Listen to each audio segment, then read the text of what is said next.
Headquarters, Middle Military Division, Washington, D.C. In accordance with the directions of the President of the United States, the foregoing sentences in the cases of David E. Harold, G. A. Surratt, Louis Payne, and Mary E. Surratt will be duly executed at the military prison near the Washington Arsenal between the hours of 10 o'clock a.m. and 2 o'clock p.m., July 7, 1865. Winfield S. Hancock, Major General Commanding.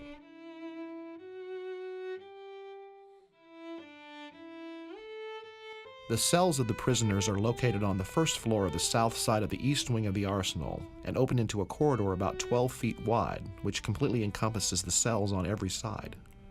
The disposition of the 4 prisoners has been in the cells upon this hall, with one empty cell intervening between each prisoner and his fellow. Payne has occupied the first cell, and next in the order stated, Mrs. Surratt, Harold, Surratt fronting upon the western end of the corridor. From an officer who passed the doors of each of the cells wherein the prisoners were confined about 11:30 o'clock, we learned some few details in regard to the positions and the conditions of the condemned at that time. Payne, at the time designated, was sitting upon a mattress which was spread upon the floor cell, with his feet drawn underneath him and his heavy manacled hands resting upon his knees, with his head depressed and his whole attitude, expression, objection. He was entirely alone and was said to have given his final confession to his spiritual advisor. Mrs. Surratt was lying at full length upon her mattress, clothed in some white underdress garment, looking very pale and debilitated.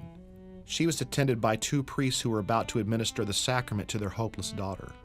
2 ladies were also in the cell, endeavoring to the almost continual shuddering of her shrunken figure and summoned fortitude for her to bear the wretched fate at hand. Harold lay upon a cot looking very pale and livid, with his eyes rolling frenziedly and conversing in a low tone with his sisters, who were grouped about him in sitting postures. Surratt was alone with the exception of his minister, and like the rest was reclining upon his mattress, and though evidently seeking comfort in the spiritual advice of his companion, and nearly beside himself with fear at the nearness of his sudden death, had his feet elevated some 2 or 3 feet above his head upon the side of the wall, at an angle occasionally assumed by luxurious smokers, and thus in this singularly irreverent attitude was he receiving and apparently consoled with the ministrations of his companion.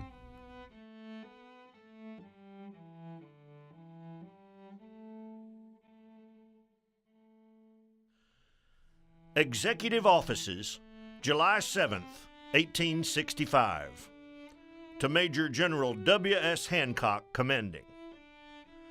I, Andrew Johnson, President of the United States, do hereby declare that the writ of habeas corpus had been heretofore suspended in such cases as this, and I do hereby specially suspend this writ and direct that you proceed to execute the order heretofore given upon the judgment of the Military Commission.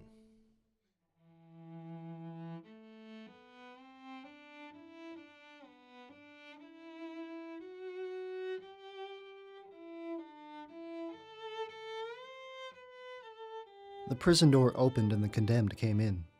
Mrs. Surratt was first, nearly fainting after a look at the gallows.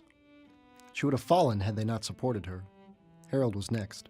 The young man was frightened to death. He trembled and shook and seemed on the verge of fainting. Surratt shuffled along in carpet slippers, a long white nightcap on his head. Under different circumstances, he would have been ridiculous. With the exception of Payne, all were on the verge of collapse.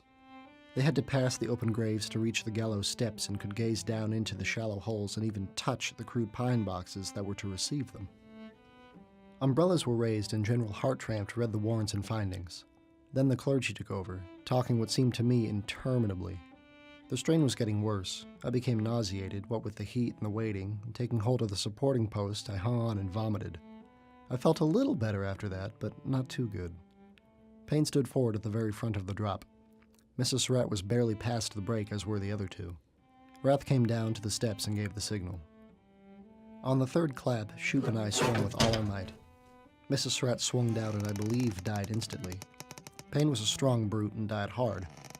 It was enough to see these 2 without looking at the others, but they told us both died quickly. Private William Coxshall, Company F, 14th Regiment, Veterans Reserve Corps.